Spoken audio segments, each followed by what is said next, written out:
Hola, mis queridos hermanos y hermanas, bienvenidos a un video más. Hoy voy a estar acompañando su estudio de Ven Sígueme. Vamos a ver el Amán, los capítulos 1 hasta el 6 y vamos a conversar bastante hoy acerca del orgullo. ¿Qué es? ¿Cómo detectarlo?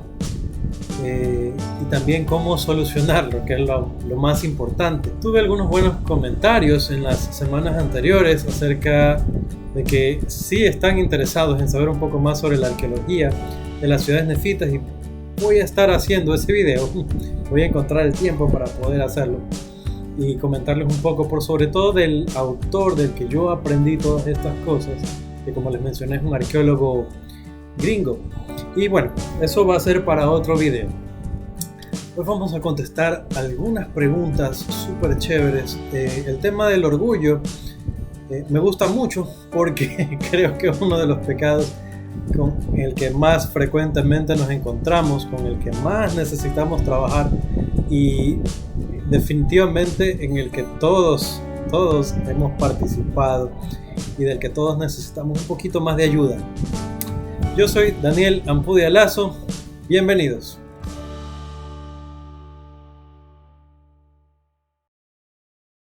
Muy bien, vamos al estudio y vamos a empezar con un marco histórico para saber qué estaba pasando.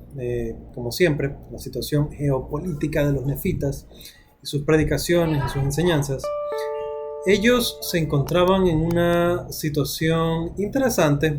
El juez superior había fallecido, Paorán, y era tiempo de escoger a un nuevo juez superior. Ahora fueron nominados 3 de los hijos de Paorán. Él tenía muchos hijos, pero solamente 3 de ellos fueron nominados: Paorán, Panqui y Pacumeni. Ahora, la voz del pueblo favoreció a Paorán, hijo de Paorán, y entonces él fue llamado como juez superior en ese tiempo. Pacumeni se quedó tranquilo, dijo, bueno, aceptó la decisión del pueblo, dijo, ya, pues, no se pudo, ya fue.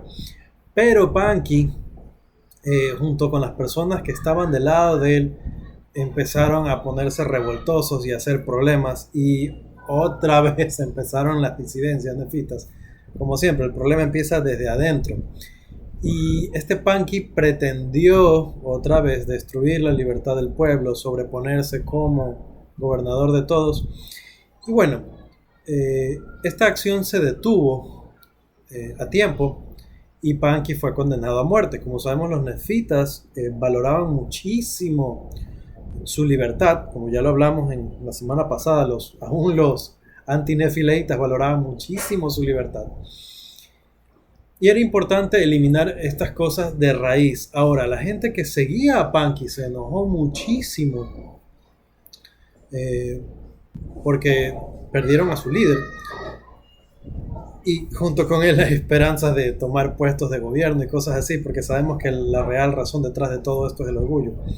Ahora, el problema fue que estos seguidores de Panqui se organizaron en una banda, la banda Kishkumen, y este Kishkumen fue en secreto al asiento judicial y asesinó a Paorán mientras estaba allí en el asiento. Y luego huyó, y tan rápido fue su huida y la de su gente que no pudieron realmente atraparlos. Entonces, esta banda de Kishkumen es la que eventualmente se convierte en la banda de Gadiantón, en los ladrones de Gadiantón. Y a un mormón hace este comentario de que así vemos de que aquí empieza y esto se convierte en la completa ruina de los nefitas, estas combinaciones secretas, que también fueron la ruina de los jareditas. Eso es algo que vamos a estudiar después. Ahora, habiendo muerto Paorán hijo, entonces se necesitaba otro juez superior y se llama a Elamán, el hijo de Elamán. Entonces nosotros aprendimos bastante acerca de Elamán el profeta, que había sido hijo de Alma, Y el que se llama juez superior aquí es el hijo de ese Elamán. Entonces ya tenemos a Elamán, que era hijo de Elamán, que era hijo de Alma, que era hijo de Alma. ¿Okay? Y más adelante vamos a hablar de Ley y de Nefi, los hijos de Elamán. Pero hasta aquí quiero que entendamos bien cómo se nota la calidad de padres que tenían, que el padre era profeta, el hijo también, y el nieto también, y el bisnieto también. Y así continuaban las aventuras de estos grandes hombres. Y bueno, aquí vemos el valor de ser buenos padres y vale la inquietud y la pregunta, ¿cómo podemos hacer padres? Eh, y conversémoslo esto, esposo y esposa, ¿cómo podemos hacer para que, nosotros demos un buen ejemplo, muy buen ejemplo a nuestros hijos, pero también para que ellos no solo sigan ese ejemplo, sino que se mantengan dentro del Evangelio? ¿Cómo podemos asegurarnos de que nuestras generaciones continúen recibiendo las bendiciones del Evangelio? Ahora, estas eran algunas de las situaciones que estaban pasando en esa época y bueno, hay muchas guerras. De todas estas cosas no voy a alcanzar a hablar, tienen que leer las escrituras. Pero Moronía, el sucesor del capitán Moroni, defiende valientemente las ciudades nefitas, pero hay de todo tipo de problemas. Estos disidentes nefitas otra vez se alían con los lamanitas atacan no las ciudades externas, sino que se van directo a la capital, a Zarahemla, entonces destruyen a mucha gente, los nefitas no se alcanzan a organizar rápido, pero finalmente cuando logran organizarse, pueden atrapar al ejército lamanita porque estaban en medio de todas sus ciudades. Entonces esto no fue buena idea al fin y al cabo, pero los nefitas pagaron duramente ese error. Y algo que aprendimos del capitán Moroni fue que él fortaleció sus puntos débiles y los hizo fuertes. Y de eso aprendimos y conversamos un poco de cuáles son nuestros puntos débiles y qué deberíamos hacer para fortalecerlos. Ahora, aquí vemos de que no solamente podemos caer por nuestros puntos débiles. Los lamanitas de nuestros días, esta fuerza invasora, puede atacarnos en los que nosotros pensaríamos o pretenderíamos que son nuestros puntos fuertes. Y así como fue atacada la ciudad de Zarahemla, así mismo a nosotros se nos puede atacar en aquello que aparentemente es fuerte. Y vamos a conversar un poco más de esto despuesito. Ok, ellos se libran de esas guerras, pero más adelante tienen otras guerras también. Los lamanitas se toman muchas de las ciudades nefitas, al punto de que empiezan realmente ya a convivir. Moronía pelea por recuperar algunas de las ciudades, algunas se puede, otras no. Y algo interesante es que Moronía, como capitán en jefe de todos los ejércitos nefitas, lo que hace es que empieza a predicar el evangelio.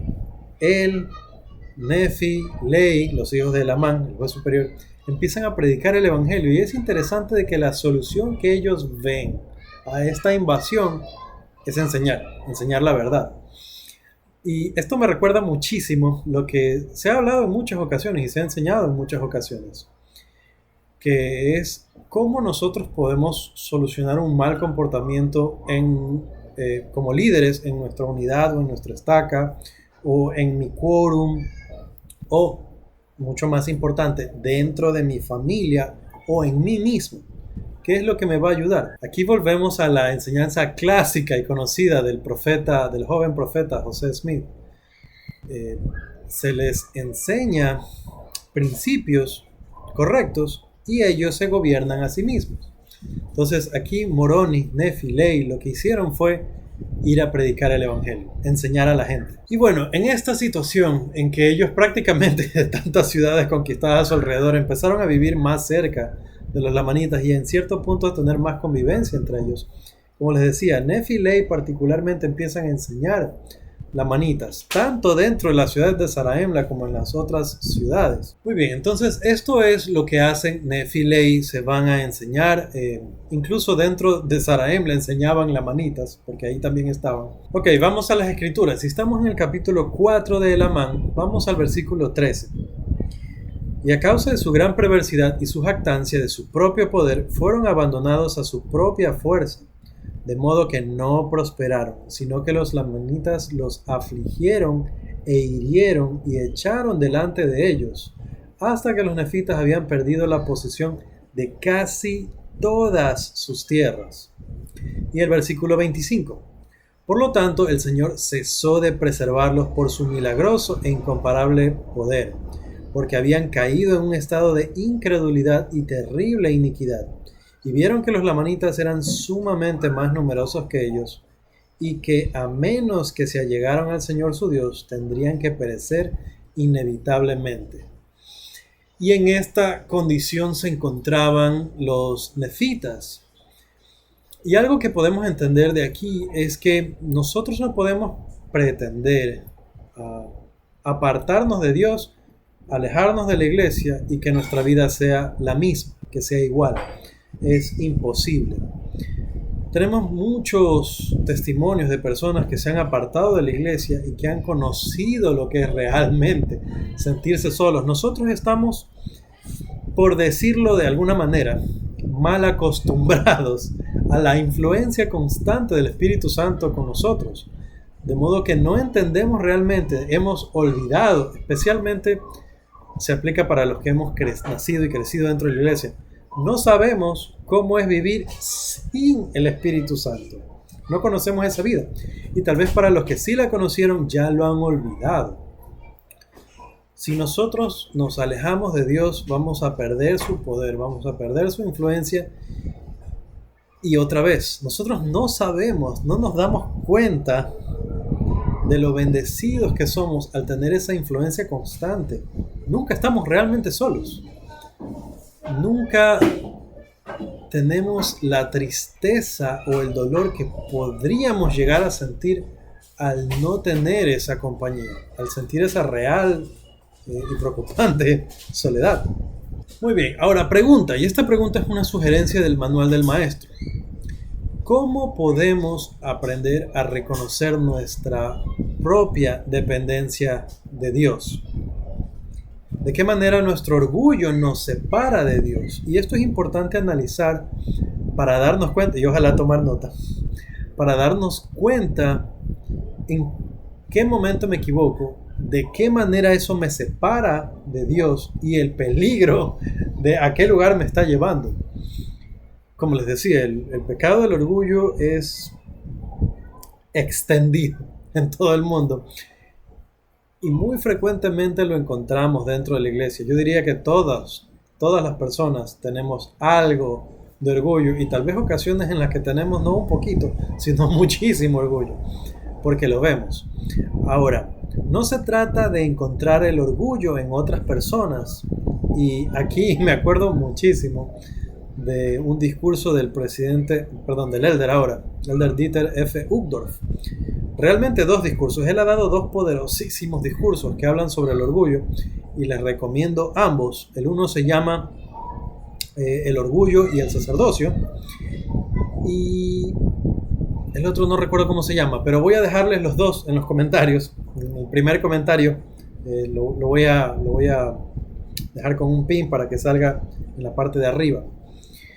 Y les recomendaría que los escuchen y que los analicen. Ahora yo voy a tomar un poco de estos dos más adelante.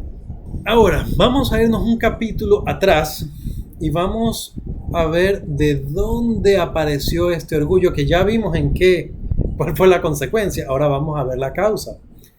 La vamos a ver en los nefitas para eventualmente reconocerla en nosotros. Y vamos a, como les decía, el capítulo 3 de Amán, los versículos 33 y 34. Muy bien, y veamos, como les decía, el Amán capítulo 3, versículos 33 y 34.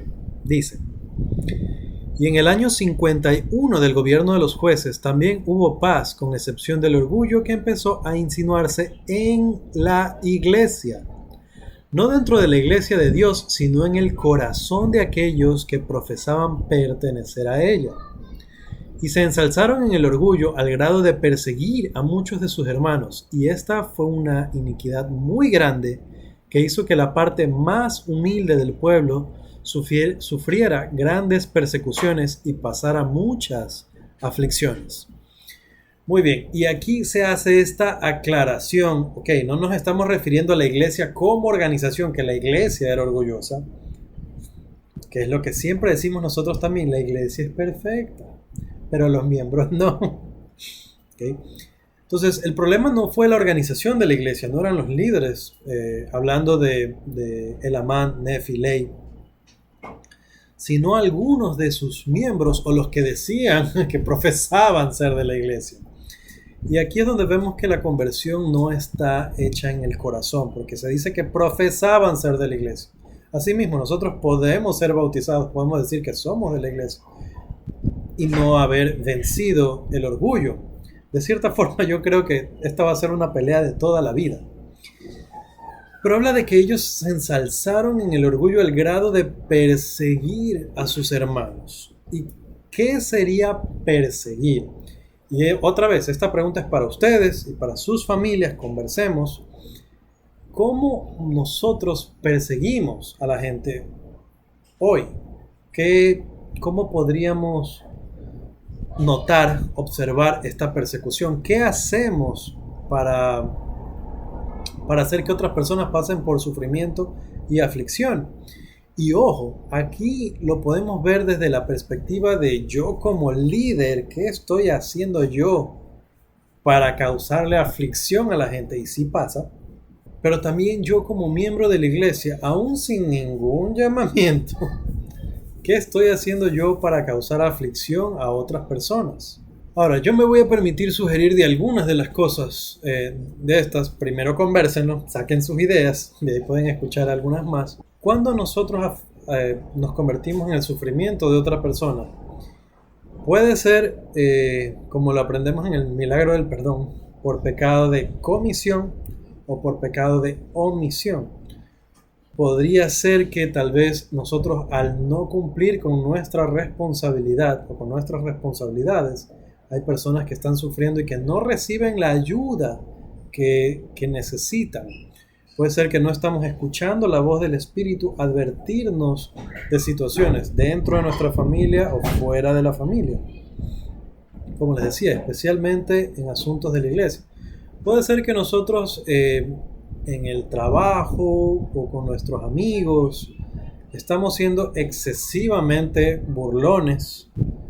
Puede ser que esto se convierta en una molestia ya para alguien más, de que nosotros continuamente nos estamos riendo o burlando de la forma en que alguien se viste o de la forma en que habla, o por cualquier razón que lo haga diferente a nosotros. Al acumular burlas sobre otras personas, y todos hemos sido culpables en cierta medida de estas cosas, al tener en poca estima o en poco aprecio a otras personas, estamos convirtiéndonos en su aflicción y estamos causándole persecuciones. ¿De qué otras maneras nosotros podemos convertirnos en el bully o en alguien que persigue o oprime a alguien más? Como les decía, aún en posición de líder podemos cometer algunos serios errores de este tipo. Y otra vez quisiera recordar algo, especialmente ahora que estoy mencionando líderes de la iglesia. No se trata de encontrar el orgullo en alguien más. Se trata de encontrarlo y detectarlo en mí mismo. Y les mencioné hace un momento que me gusta mucho este par de discursos de el elder Dieter F. Uchtdorf. Y por ejemplo, hablando de esto de detectar el orgullo en uno mismo, él se reía en conferencia general y mencionaba que él le cuenta a su esposa: oye, voy a hablar en conferencia general y voy a hablar acerca del orgullo. Y él mismo se ríe contando esta historia de que la esposa le dice: ah, qué bueno que vayas a hablar de algo que conoces muy bien. Y él se puede reír de esto. Y él puede reconocer el orgullo en sí mismo. Y esto es algo que todos, un ejercicio que todos necesitamos hacer. En ese discurso él menciona también esto que me gusta muchísimo, de que cuando él está hablando, él dice que muchos de nosotros, al escuchar acerca del orgullo, de estos tipos de pecados, estamos pensando ya: ay, qué bueno que el hermano está aquí para estar escuchando, porque debería estar escuchando esto que se está enseñando. O estamos pensando: ah, sí, el hermano tal, ese de ahí es culpable de esto. Él tiene que aprender esto. En lugar de notar en nosotros lo que debemos cambiar. Y me gustaría leer un poco de ambos discursos. Por cierto, el otro discurso que les mencionaba se llama Soy yo, Señor. Y empieza él relatando la ocasión de la última cena, cuando Jesucristo habla, que menciona esta enseñanza, que uno de sus de uno de sus discípulos, no solo discípulos, uno de sus apóstoles, le iba a traicionar. Y ellos, uno a uno, no estaban preguntando, Señor, yo lo he visto medio raro Juan estos días, ¿será Juan? Ni pensaban tampoco, oye, tal vez Pedro, porque yo lo he visto que él es medio loco a veces. Cada uno de ellos iba preguntando, ¿seré yo, Señor? Y esto es algo que tenemos que meternos en la cabeza cuando estamos aprendiendo el Evangelio. En lugar de estar viéndole el pero a las demás personas, tenemos que pensar, ¿seré yo, Señor? Leo de este discurso. Hermanos, a ninguno nos agrada admitir que nos estamos desviando del sendero. A menudo tratamos de evitar examinar a fondo nuestra alma y afrontar nuestras debilidades, limitaciones y temores. Como consecuencia, cuando examinamos nuestra vida, miramos a través del filtro de prejuicios, excusas e historias que nos contamos a nosotros mismos para justificar pensamientos y hechos indignos. Hablamos anteriormente acerca de la autojustificación y este pecado tiene la misma naturaleza. Estamos pretendiendo dar las razones por las que algún mandamiento o alguna ley no se aplica a nosotros, pero sí a alguien más. Y otra vez, estamos usurpando el poder de Cristo para justificarnos y santificarnos. Hoy vamos a hablar un poco más acerca de la santificación, por cierto. Vamos a leer también del otro discurso, el orgullo y el sacerdocio. Aquí el presidente, el elder Uchtdorf, nos enseña. Esencialmente, el orgullo es un pecado de comparación. Porque, aunque por lo general comienza con, mira qué maravilloso soy yo y qué cosas grandiosas he hecho, siempre parece terminar con, por lo tanto, soy mejor que tú. Cuando nuestro corazón está lleno de orgullo, cometemos un grave pecado, porque violamos los dos grandes mandamientos. En lugar de adorar a Dios y amar a nuestro prójimo, ponemos de manifiesto el verdadero objeto de nuestro amor y adoración, la imagen que vemos en el espejo. El orgullo es el gran pecado de elevarse a uno mismo. Para muchas personas es un rameuntum personal, un púlpito santo que justifica la envidia, la codicia y la vanidad. En cierto sentido, el orgullo es el pecado original, porque antes de la fundación de esta tierra, el orgullo hizo caer a Lucifer, un hijo de la mañana, que tenía autoridad delante de Dios. Sí, si el orgullo puede corromper a alguien tan capaz y prometedor como él, ¿no deberíamos examinar también nuestra propia alma? Fin de la cita. Aquí hay algunos puntos súper interesantes. Y, por ejemplo, aquí se menciona el rameuntum. Y si se acuerdan, porque lo estudiamos algunas semanas atrás, era este púlpito que quedaba subiendo unas escaleras. Y la gente subía ahí para decir, gracias Dios, porque somos mejores. Y todos subían y hacían la misma oración diciendo, gracias, yo soy mejor, qué bueno. Aquí el elder Uchtdorf menciona que este púlpito justifica nuestra envidia, codicia y vanidad. Y es momento de encontrar de qué maneras soy yo o manifiesto yo codicia, de qué maneras estoy manifestando envidia y de qué manera estoy manifestando vanidad. Tal vez no las tres, tal vez 2 de 3, tal vez 1 de 3. Muy probablemente las 3. Entonces hagamos esta pregunta, no de esta manera, no le digamos así a la esposa, mi amor, y háblame de tu vanidad.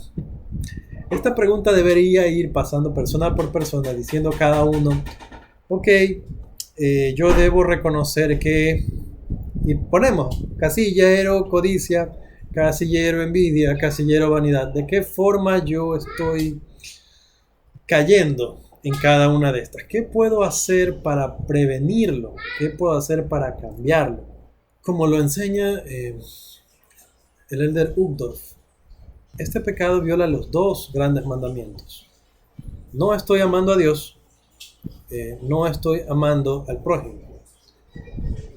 me estoy adorando, el objeto de nuestra adoración, me convierto yo mismo en eso, en aquel objeto de adoración. Los nefitas terminaron mal por causa de esto. Y nosotros haremos muy bien en reconocerlo, en saber a dónde nos va a llevar, encontrar las formas en las que nos va a hacer caer y prevenirlo. Tomemos hoy la decisión de tomar acción para cambiar estas cosas en las que yo estoy manifestando mi orgullo y así evitarme los problemas que van a venir de ello. Muy bien, esta era la situación en la que se hallaban estos nefitas entonces, pero vamos a ver cuál fue la reacción o cómo trabajaron los que estaban bien en la iglesia para poder sobreponerse a estos dilemas que presentaban aquellos que se habían llenado de orgullo. Y esto lo deberíamos aprender para aplicarlos tanto para nosotros, especialmente para nosotros, para eliminar el orgullo en nosotros. Pero lo podemos hacer también para sobreponernos al orgullo de otros. Ahora, otra vez, sin centrarnos en la pajita del ojo ajeno, sino más en la mía. Pero va a haber circunstancias de nuestra vida en las que tengamos que enfrentarnos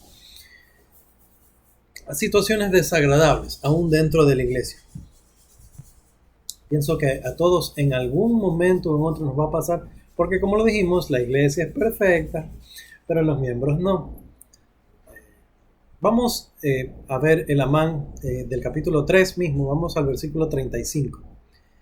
Y dice, no obstante, ayunaron y oraron frecuentemente, y se volvieron más y más fuertes en su humildad, y más firmes en la fe de Cristo, hasta henchir sus almas de gozo y de consolación, sí, hasta la purificación y santificación de sus corazones.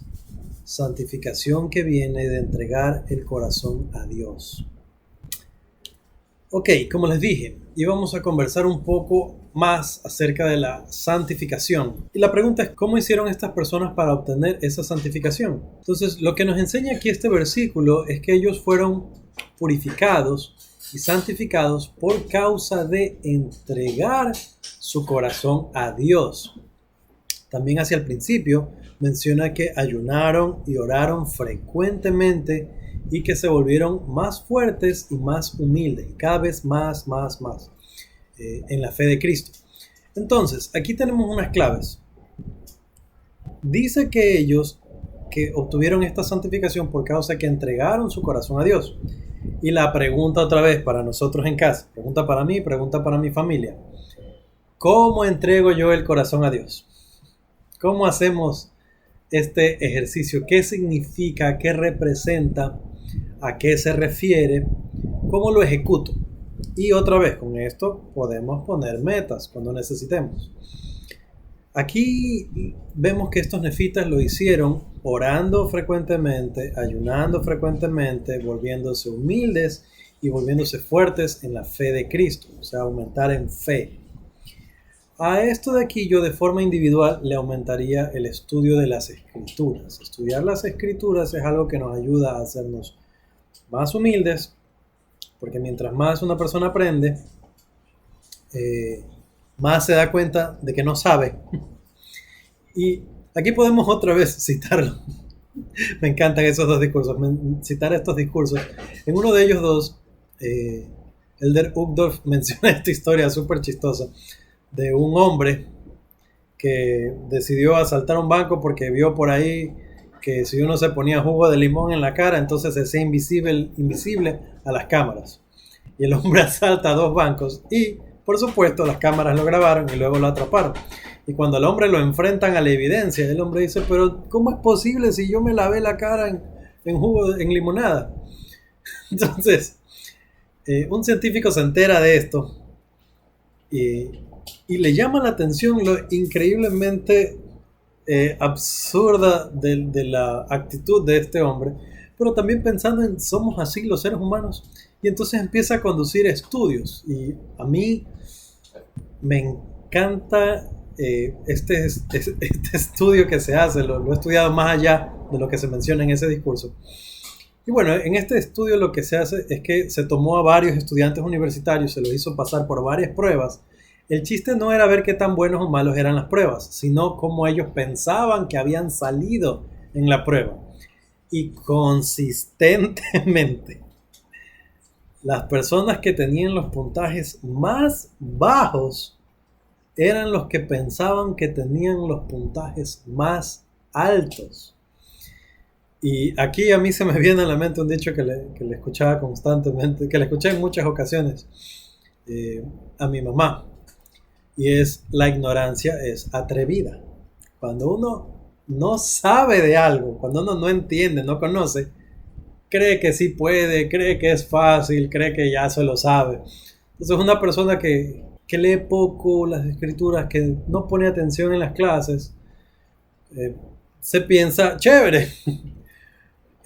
Sin embargo, cuando tomamos a la misma persona y la hacemos estudiar, la hacemos aprender, cuando esta persona empieza a obtener la riqueza de las escrituras, cuando empieza a encontrar los tesoros, mientras más y más aprende, más se da cuenta de cuánto más hay por saber que no conoce, que no entiende.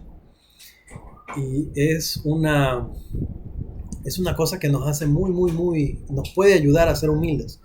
Aprender más puede llenarnos de orgullo si nosotros, a medida que aprendemos, nos creemos más chéveres porque sabemos bastante. Pero si juntamos humildad con este estudio, como decía, como aprendimos en el versículo 35, si lo hacemos con oración y con ayuno, entonces esto nos va a hacer aumentar en humildad, no en orgullo. Y debemos entender, adicional a esto, que al fin y al cabo, todos somos hijos de Dios. Todos tenemos diferentes talentos, todos tenemos diferentes dones.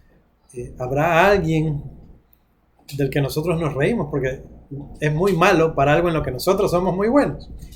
Por ejemplo, nuestras mujeres siempre se ríen de nosotros porque no sabemos dónde están las cosas en la casa, nosotros los hombres. Dice: ay, tiene ni sé cuántos años viviendo en su propia casa, no sabe dónde están las cosas. Bueno, tienen un poco de razón para burlarse de eso. Y de pronto nosotros también nos reímos cuando, por ejemplo, hablando de hombres y mujeres, cuando una mujer no sabe tanto de tecnología y está perdida con su teléfono y uno: ay, pasa acá, tú no sabes. Y estas son maneras de persecución también, son maneras de orgullo. Y son cosas en las que nosotros tenemos que empezar a ser más tolerantes, comprensivos, amorosos, a saber de que de eso que nosotros sabemos mucho o creemos saber mucho, sabemos muy poco. Por sobre todo, entendemos muy poco. Muy bien, y hablando en cuanto a la santificación, el manual del maestro, otra vez en los recursos adicionales, da una cita del elder Dieter F. Uchtdorf. Hoy somos del club de fans del elder Uchtdorf y no hemos hablado ni siquiera de un avión. Pero bueno, la cita dice lo siguiente: una vez que nos hayamos arrepentido verdaderamente, Cristo nos librará de la carga de la culpabilidad de nuestros pecados. Sabremos por nosotros mismos que se nos ha perdonado y hecho limpios. El Espíritu Santo nos lo confirmará. Él es el santificador. Ningún otro testimonio del perdón es más grande que ese. Y esto es tomado de un discurso que se llama El punto de retorno seguro. Está en la Leona de mayo del 2007. Tal vez lo más lindo que podemos mencionar en cuanto a la santificación o el ser hechos santos, que como lo vimos es por causa de lo que hizo Jesucristo y lo lleva a efecto el Espíritu Santo, cuando nosotros perseveramos en la fe, en la humildad y entregamos el corazón a Dios. Y lo lindo de esto es que podemos recibir esa paz de la que les estaba hablando, que viene del Espíritu Santo, este testimonio del perdón. Y no hace falta cometer errores serios, pecados graves, para poder obtener la paz de este perdón. Sin embargo, quisiera testificar para todos aquellos que tienen un peso, que están llevando una culpa, una carga, que esta manera es la forma certera, segura de obtener la paz que viene de Dios, y que va a ser un tesoro inmenso y que va a representar un completo cambio, no solamente en cómo llevamos nuestra vida, sino cómo sentimos nuestra vida. Ok, vamos al capítulo 5 de Lamán, vamos a leer el versículo 12. Dice: y ahora bien, recordad, hijos míos, recordad que es sobre la roca de nuestro Redentor, el cual es Cristo, el Hijo de Dios, donde debéis establecer vuestro fundamento, para que cuando el diablo lance sus impetuosos vientos, sí, sus dardos en el torbellino, sí, cuando todo su granizo y furiosa tormenta os azoten, esto no tenga poder para arrastraros al abismo de miseria y angustia sin fin, a causa de la roca sobre la cual estáis edificados, que es un fundamento seguro, un fundamento sobre el cual si los hombres edifican, no caerán. Y en cuanto a todo lo que hemos hablado sobre el orgullo, esta es finalmente la gran respuesta. Cuando cuando nuestro fundamento está sobre el brazo de la carne, está en el orgullo de quién soy yo. Y podemos notar el orgullo en todas estas frases. Cuando nosotros reaccionamos con orgullo, la tendencia es de decir, es que a mí nadie, es que a mí no me van a venir a decir, es que a mí no me levantas la voz, es que a mí no me vas a hacer esto. Siempre que sale algo o una variante de esta frase, es que a mí, es una manifestación de orgullo. Y nuestra vida no tiene que estar centrada en nosotros. Nosotros no podemos ser el fundamento de nuestra vida. Y no debería serlo tampoco un ídolo falso. Y con ídolos falsos estoy hablando de club deportivo, de mi equipo favorito de fútbol, de mi jugador favorito, de mi luchador favorito de la UFC, y quién sabe qué otra barbaridad así. Y alguien podría pensar, hermano Pudia, ¿de qué me está hablando? Esos no son ídolos falsos, pues. Pues sí. Hace un momento hablamos de cuando nosotros perseguimos a otras personas. Esta persecución puede ser, ganó mi equipo de fútbol, voy a ir a buscar a todos los que son del otro equipo, fanáticos del equipo opuesto, y me les voy a reír de que les ganamos 3-0, 4-0, 5-0. Y los buscamos en redes sociales, los buscamos en el WhatsApp, les mandamos mensajes, los cazamos en los grupos y estamos haciéndoles así. O quién sabe cuál otra referencia. Entonces, hay algunas de estas cosas que son bromas aceptables, que nos molestamos entre nosotros y todos se ríen y está bien. Pero cuando estas cosas se sobreponen al Evangelio de Jesucristo, cuando nuestro fanatismo por otras cosas se vuelve tal que toma el lugar central de mi vida, cuando es la primera cosa en mi vida, cuando irme a ver un partido está por encima de pasar un día con mi familia, cuando no me puedo perder la final que es domingo, así que no voy a la capilla o no participo de las reuniones por Zoom, en el caso de estos días de pandemia, cuando dejo de participar de las reuniones o de la Santa Cena porque estoy viendo jugar a mi equipo o a veces hasta otro equipo, cuando no me puedo perder la final del mundial o la final de cualquier otra copa, cuando el box o la lucha o la UFC o lo que sea me cae en domingo y para mí es más importante eso que guardar el día de reposo. Todas estas cosas están haciendo de que Jesucristo no sea la roca del fundamento de mi vida. Y no debe ser así.